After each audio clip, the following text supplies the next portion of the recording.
आपको खान साहब का मुस्तकबिल क्या लगता है कि मतलब वो कहीं पे आपको मुस्तकबिल करीब में हालात ठंडे होते नज़र आ रहे हैं? क्या ऐसा कुछ है? वैसे हुर्रों के पेशवा के पार्टी से को ऐसी पेशेनगोई है कि आपको उनके मुस्तकबिल में हालात ठंडे हो जाएँ, नॉर्मल हो जाएँ और दोबारा वो इक़्तिदार में आ सकते हैं?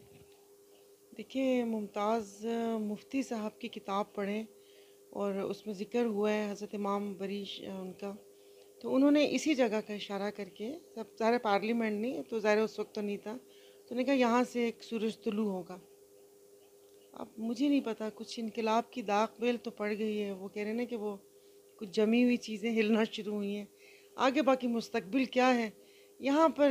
वैसे आपकी सिक्स सेंस क्या कहती है खान साहब इक़्तिदार में आएँगे अभी की हालात देखते हुए आपको ऐसा कोई होता है इल्हामी कैफ़ियत बंदे में होती है?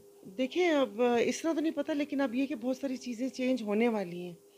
क्यों, एक तो अब लोगों को समझ भी आ गई है, और दूसरा अब इन्होंने सीरियसली ना सोचा मुल्क के लिए। क्योंकि देखें, अभी हम इस वक्त, मैं किसी भी शख्सियत की बात नहीं कर रही कि पाकिस्तान के लिए ये ज़रूरी है या वो ज़रूरी नहीं है, तो ये इसने किया उसने किया। इस वक्त जो एक जंग है बका की, और जो दुआ है वो अपने पाकिस्तान के लिए, कि अल्लाह पाक इसको हमेशा कायम और दायम रखे, हमारे मुल्क को और जो अवाम है। तो अब इनको सीरियसली सोचना पड़ेगा।